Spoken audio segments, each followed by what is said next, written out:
asalaamaaleykum mbokku leral.net rawatina ñu ñuy seetaan fii si diaspora bi ñoo ngi fii Paris ci Château Rouge fa nga xam ne Sénégalais yu bari fii lañ ne fii ci dëkku nasaraan yi. ñoo ngi fi tasante nag suñu benn mbokku taalibe sëñ Khadim Bousso ba nga xam ni moom petit fiisu sëñ Modou Makhtar Mbacke la bu Daaru Musti xanaa dañ koy bàyyi rek mu sànni njaalam si maanaam génn àdduna bu sëñ Bassirou Bara Mbacke avant ñu dugg ci waxtaan ci Assane Diouf. asalaamaaleykum wa rahmatullahi taala wa barakatuhu ñu ngi nuyu mboolem julit di jiital ci nuyoo bi ak Cheikh Sidi Mouhamed Mbacke xalifa général des mourides ginnaaw loolu ñu ngi jaalee mbokk jullit ak mbokk taalibe yëpp ak ñi bokkul Sëñ Tuubaa jiital ci jaal bi sëñ Abdou Fatah Mbacke mu Sëñ Fallu di jiital ci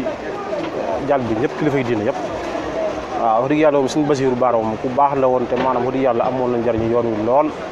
waaw ñu ngi koy jaal ñëpp te ñaan Sëñ Tuubaa suñu Seex Si Muxtaar mu ñaanal ko suñu borom yërëm ko te xaar ko àjjana te firdawsi ak Sëñ Tuubaa.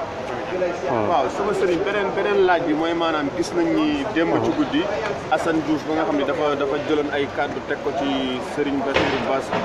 Bass Abdou Khadre Mbacke porte-parole des Mourides ay kàddu yi nga xam ne yenn taalibe yi dañu ko jàppee lu ñagas ba démb mujj nañ dal ci kaw këram vraiment yàq fa ay mbir yu bare ba dañu mujj rawale Assane Diouf si police bu Guédiawaye yow en tant que taalibe ak Mbacke ban réaction ngay am si loolu? Assane Diouf moom dafa doon koo xamante ni jarut di bàyyi xel jarut di sóoraale ndax Assane Diouf ñu topp ci ginnaawam xam nañ ko ay nit ñoo topp ci ginnaawam am wéeruwaay ak ñi koy financé suuf ba tax mu am fit di tudd suñu kilifa yi di tudd suñu Bass Abdou Khadre di ci wax lu ñaaw ak di tudd xalifa général des mourides maanaam ñi ko financé ñoom la ñu war a dal seen kaw ndax biir nañu ne am nañ ñu bare ba ñoo xam ñu ngi ci ginnaawam waaw Assane Diouf nag maanaam yoon da ko war a arrêté dafa doon koo xam ne warut a vivre bi Sénégal parce que yenn kàddu yi ku koy jël di ko teg ci deru suñu Bass Abdou Khadre kooku ray sax su dagoon dañ la ko war a def parce que suñu Seex Sidi Mouhamed Mbacke taxaw na wax ñëpp seede ñëpp fekkee ne suñu Bass mii mooy samay tànk di samay bët di samay lépp lu mu wax maa ko wax lu mu def maa ko def loo kon Assane Diouf nag warut a am capable taxaw di am lenn lu muy wax ci suñu Bass Abdou Khadre wax dëgg yàlla ñu ngi koy mett lu fu mett lu yem te lu yoon laaj nag war nañ ko def parce que suñu Bass du morom te suñu Bass Sëñ Tuubaa la ndax kaddu yoonu murid la yor kon nag Assane Diouf yoon da ko war a arrêté waaw su atte bi l'islam dagoon bii Sénégal dañ ko war a rey loolu daal laa mujj lu may ci Assane Diouf. waaw lan nga yaakaar moo ko war fital ba mu war a mun di jël ay kàddu di ko sànni ci porte-parole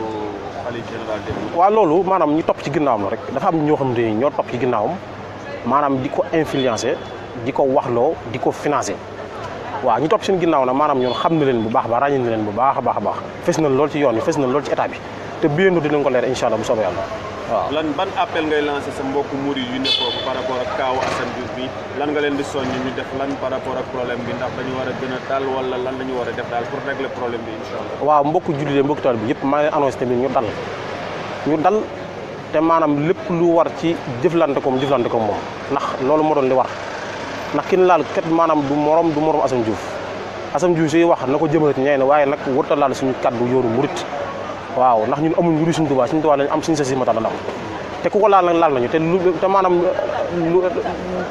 lu mu ko jaral nañu lu ko ëpp su laajee suñu bakkan sax dinañ ko tayle loolu daal lan amuñ ci lu ñu leeral waaw. yow soo doon soññ sa mbokku taalibe Assane Diouf am na ñu dem ba wax ni su demoon peut-être mu baalu mbir mi dina calmé wu est-ce que soo ko doon soññ dina ko soññ vraiment mu baalu ci lu mu wax wala lan nga koy soññ soo ko doon soññ en tant que mbokku taalibe. waaw Sëñ Tuubaa mi nga xamante ni daanaka moom moo tax ñuy liggéey te maanaam moom moo ñu jàngal maanaam ci moom la ñuy roy it Sëñ Tuubaa lim ñu digal mooy ku ñu jëgal ñu jëgal ko suñu borom it dellu na inna allaha ghafurur rahim suñu borom si aji jëgalaa koñ la waaw su jëgalu rek ñu jëgal ko waaye su jëgalwut nag lépp lu yoon laaj ak lépp loo xamante ni daanaka Sëñ Tuubaa jar nañu ko dañ ko jëflante moom tam lu mu laaj danañ ko def te ñu topp ci ginnaawam it di ko influence di ko waxloo xam na leen bu baax a baax te dinañ ko leer incha allah bu soobee yàlla. incha allah ñu bàyyi la sa kàddu gu mujj rek nga siyaare waa dëkk ba waa Sénégal. soo amee ñooy nuyu loo leen di wax. waaw ñi ngi sant ñëpp nag di gërëm ñëpp di ñaanal Sëñ Tuubaa Sëñ Seex Si Muxtaar mu yàgg fi lool te wér waaw te maanaam di nuyu suñu xarit yëpp waaw di ziar sëñ Sidi Mbacke mu suñu Modou Makhtar mi nga xamante ni mooy suñu kilifa di suñu lépp waaw wax dëgg yàlla ñu ngi nuyu ñëpp daal di sant ñëpp di gërëm ñëpp waaw fàttewuñ kenn it suñu limee dañuy juum jërëjëf. jërëjëf sama kër leer na mi ngi lay jaajëf. jërë ngeen jëf.